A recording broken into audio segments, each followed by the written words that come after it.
Saudara, Iran dan Israel telah menyepakati gencatan senjata. Tak berikutnya, kedua pihak bisa menuju ke meja perundingan. Sejumlah pengamat menilai untuk menuju ke meja perundingan, kedua belah pihak akan berupaya meningkatkan posisi tawar mereka. Lalu apa strategi atau posisi tawar kedua belah pihak?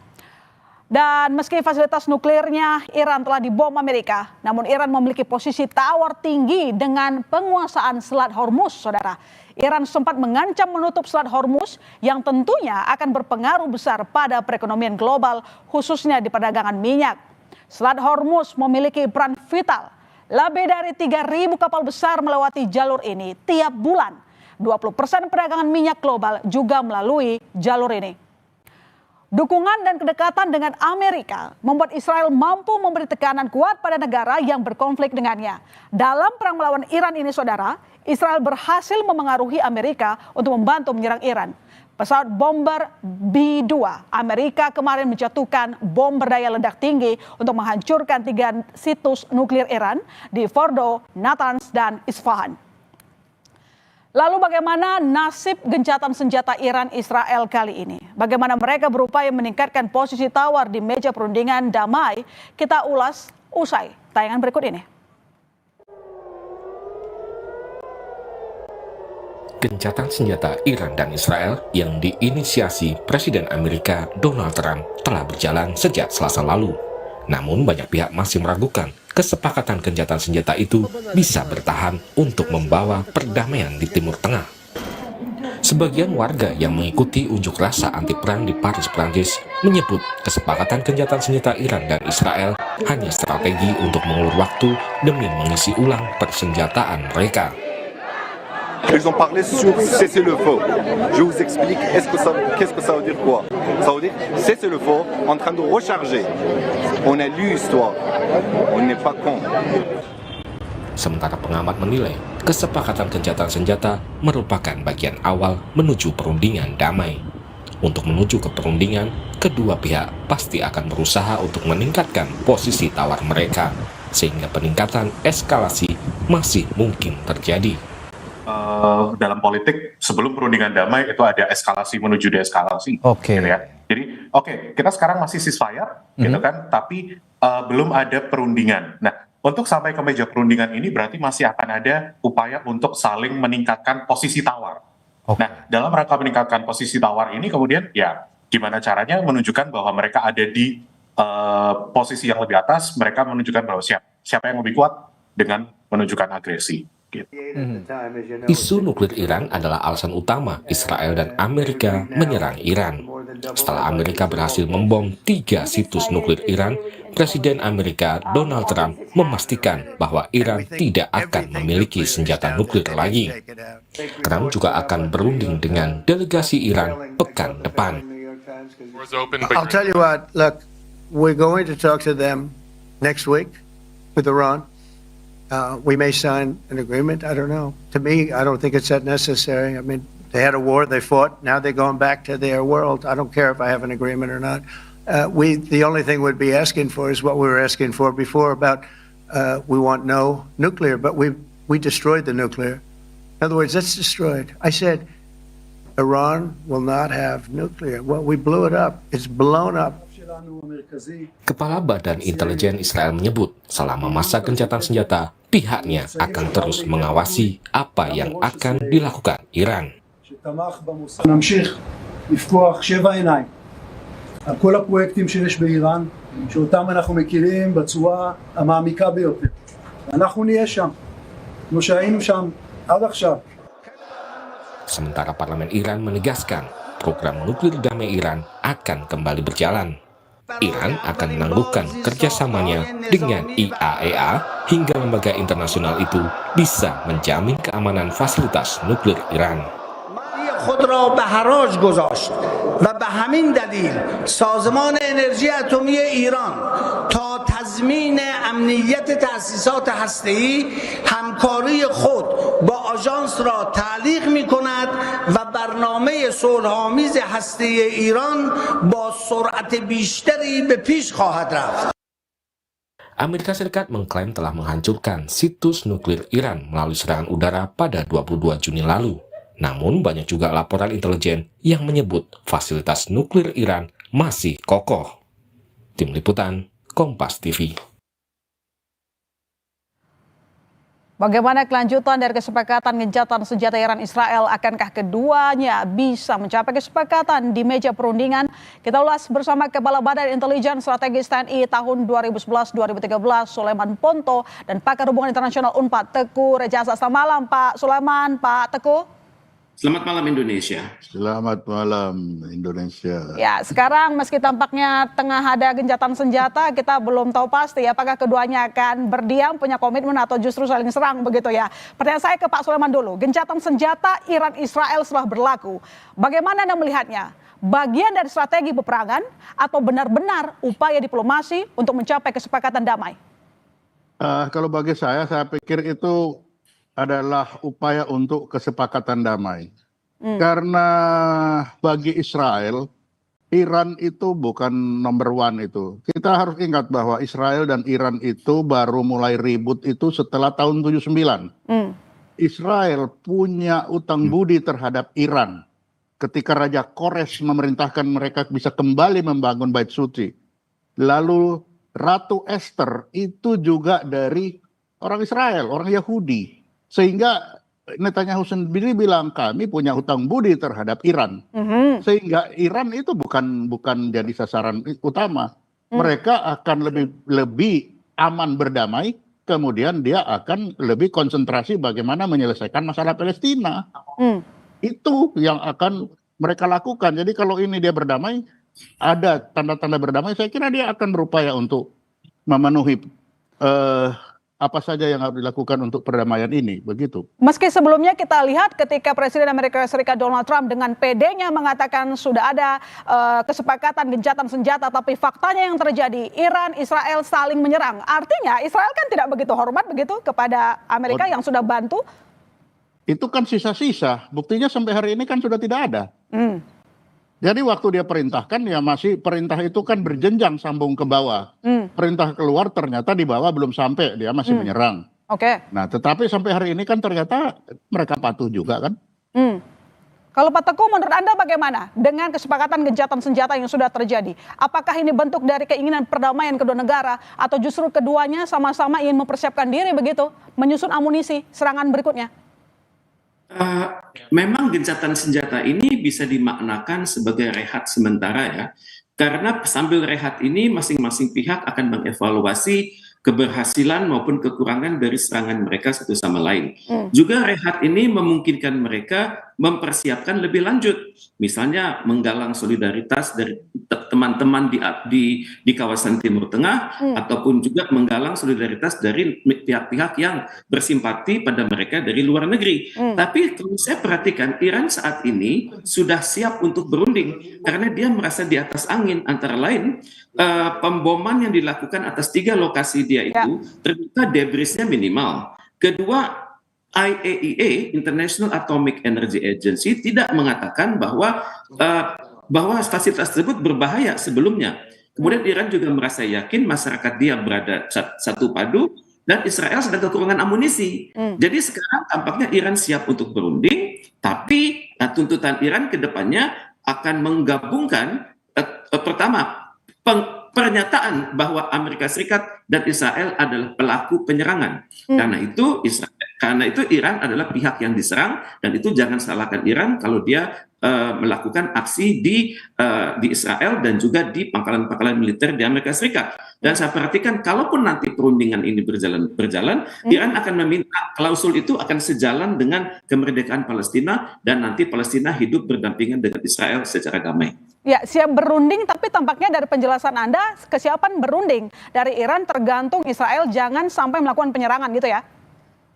Ya betul, Iran minta prakondisi adalah Amerika Serikat dan Israel itu mengaku bahwa mereka lah pihak yang menyerang lebih dahulu, dan karena itu Iran berhak mempertahankan diri sesuai dengan pasal 51. Ini adalah prakondisi, karena tidak mungkin Iran terpuaskan kalau prakondisi ini tidak diakui. Oke, baik Pak Sulaiman. Kemarin ada pakar menyebut Sistem pertahanan udara Israel hanya mampu bertahan 12 hingga 15 hari. Dan gencatan senjata diajukan Amerika Serikat di hari ke-12 perang. Apakah ada kemungkinan atau potensi bagi Israel untuk reload amunisi mereka? Ya bisa saja, semua istirahat itu bukan bisa dimanfaatkan oleh persiapan ke depan seperti dikatakan Pak Tengku Reza tadi.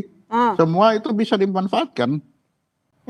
Semua bisa dimanfaatkan, tetapi kalau kita komparasi kekuatan pertahanan kedua negara secara persenjataan, anggaran, siapa yang paling kuat bertahan? Kalau kita melihat itu kita akan tidak bertanya siapa paling kuat, tapi siapa yang paling lama bisa bertahan menyesuaikan dengan situasi. Menurut Anda siapa, Pak? Kalau kekuatan Israel, tetapi kalau bisa lama bertahan itu Iran. Kita lihat Iran itu sudah berapa lama di embargo, masih hidup saja itu. Itulah sebabnya Israel dia menggunakan kekuatan di awal-awal, serangan cepat tepat dan cepat selesai karena waktu dia pendek. Tapi kalau Iran dia tidak terbang ke sana kemari, tapi dia bisa bertahannya lama. Nah di sini ya tinggal dua-dua yang mana ini? Dia akan bertahan lama atau ini cepat-cepatan? Kan begitu. Oke, baik. Ini lawan berat lah begitu, Pak Teguh. Pak Teguh, Trump katanya akan bertemu Iran pekan depan. Tuntutan yang dibawa Trump, Iran tidak boleh punya nuklir. Sedangkan Iran tadi tegaskan, program nuklir damai akan berjalan lebih cepat. Bagaimana nanti titikmu perundingan ini? Akankah ada kesepakatan? Karena kalau kita lihat sejak awal, Iran itu kekeh tetap punya nuklir, tapi diganggu oleh Israel dan campur tangan Amerika Serikat. Baik, Iran saya pikir akan menolak berdialog dengan Amerika Serikat. Karena dalam bayangan Iran dan juga bayangan masyarakat di Iran, Amerika Serikat itu adalah setan besar. Setan besar itu Syaitanul Akbar yang kalau bernegosiasi itu pasti bohong. Kalau sudah kalau berkata bohong, kalau bernegosiasi akan ingkar, dan kalaupun nantinya terlibat dalam kerjasama itu akan menikung dalam lipatan. Ini adalah image yang sudah ada bukan hanya di kalangan pemerintah Iran, tapi juga di banyak masyarakat di Timur Tengah. Kemudian juga akan sulit berunding dengan Amerika Serikat karena dalam hal ini Amerika Serikat tidak adil. Kenapa yang dituduh itu Iran terus? Padahal Amerika Serikat dan Iran sama-sama mengakui non-proliferation trade, nuclear non-proliferation treaty. Semestinya yang dihukum adalah Israel yang punya kemampuan nuklir lebih dahsyat dari Iran. Jadi kalau Amerika Serikat terus menekan Iran, itu artinya anarkisme dalam hubungan internasional. Tidak ada lagi multilateralisme dalam hubungan antar bangsa. Maka saya berpikir Iran akan menolak berunding dengan Amerika Serikat dan mengatakan saya akan bertindak seperti negara-negara lain yang tidak mengakui NPT. Seperti sudah ada contohnya Korea Utara, India, dan juga Israel itu sendiri. Jadi jangan coba-coba ganggu saya. Kalau ini sudah terjadi, maka klub nuklir akan semakin luas. Oke, kalau Iran menolak untuk berunding dengan Amerika Serikat, artinya perdamaian antar kedua negara justru semakin jauh akan terjadi. Tampaknya begitu. Dan untuk itu, bukankah pemimpin Iran sudah mengatakan dia siap berperang dengan Amerika Serikat dan juga siap berperang dengan Israel. Dan Iran sudah mendata pangkalan-pangkalan militer Amerika Serikat yang berserakan di Timur Tengah. Artinya ini main panjang kah, Pak? Seperti yang terjadi di Ukraina? Kalau saya perhatikan statement dari pemimpin Iran, tampaknya begitu. Karena mereka juga khawatir akan kemenangan Israel, bahwa Israel akan bergerak menuju Israel Raya yang wilayahnya melampaui Efrat, melampaui Tigris.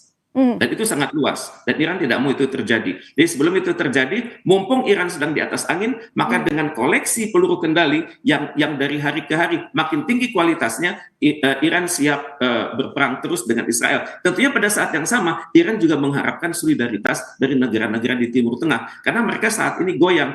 Tapi sebagian mereka mulai mengagumi kemampuan Iran untuk melakukan tekanan pada Israel.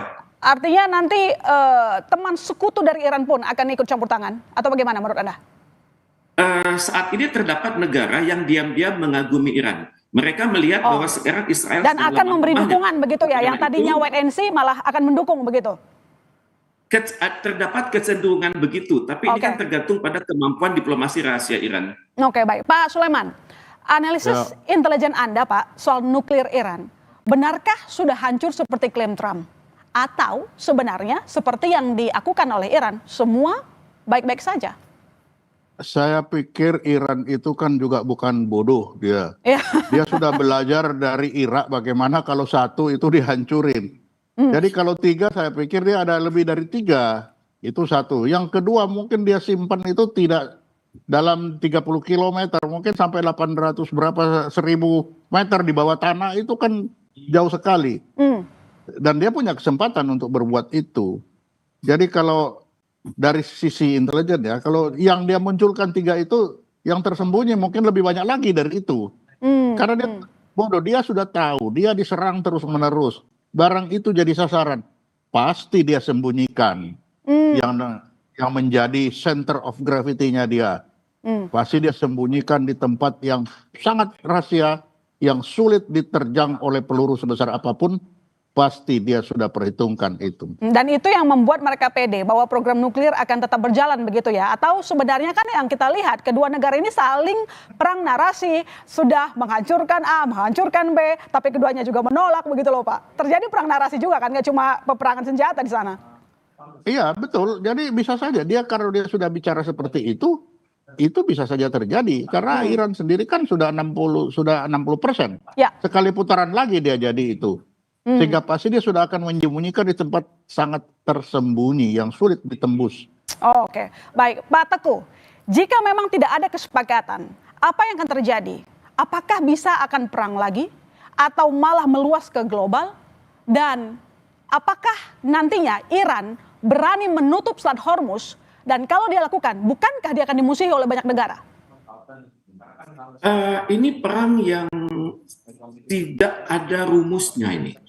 Karena kita tidak mengetahui bagaimana cara berpikir pemimpin Iran. Kita tidak tahu. Tapi kemungkinan besar yang akan Iran lakukan adalah mungkin menutup Hormuz untuk sementara waktu, kemudian juga melakukan perundingan di belakang layar dengan negara-negara yang punya ketergantungan atas Selat Hormuz tersebut. Yang belum Iran lakukan adalah diplomasi publik. Jadi berhubungan dengan negara-negara di dunia untuk misalnya menentang sekiranya akan ada ekspor senjata lagi dari Amerika Serikat ke Israel. Dan tentunya tudingannya akan ditujukan kepada AIPAC, American Israel Public Affairs Committee. Jadi kalau sudah begini, kita hendaknya jangan hanya fokus pada Hormuz, tapi juga fokus pada kemampuan negara-negara dunia, misalnya menghasilkan sebuah resolusi yang sejuk di Dewan Keamanan PBB, tapi bisa menekan mereka untuk benar-benar. Sebentar, Pak, ngomong-ngomong soal PBB, Anda merasa apakah PBB bisa netral dalam kasus ini? Sangat sulit PBB netral karena Amerika Serikat merasa saya adalah negara yang terbesar mensubsidi PBB. Iuran Amerika Serikat adalah yang terbesar. Kemudian juga Amerika Serikat akan kompak dengan sekutunya di kelompok 5 itu.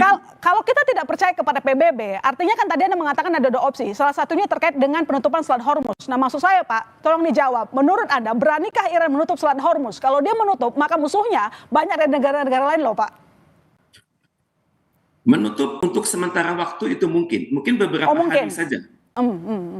Mungkin beberapa hari saja begitu. Tapi kalau misalnya soal perdamaian pihak ketiga seperti PBB itu mustahil terjadi, maksud Anda?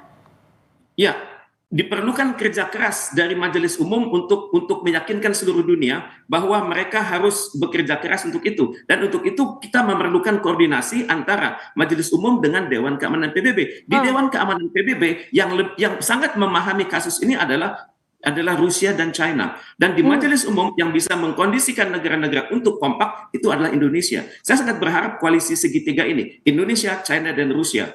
Karena di belakang mereka terdapat negara-negara yang tidak tahu harus berbuat apa, tidak ada inisiatif dan memerlukan kepemimpinan kolektif di PBB. Baik, terima kasih Pak Teguh, terima kasih Pak Soleman telah bergabung di Sapa Indonesia Malam. Kita berharap jangan sampai perang ini terlalu panjang karena yang rugi nggak cuma mereka, kita juga demikian. Selamat malam. Ya, betul. Selamat malam.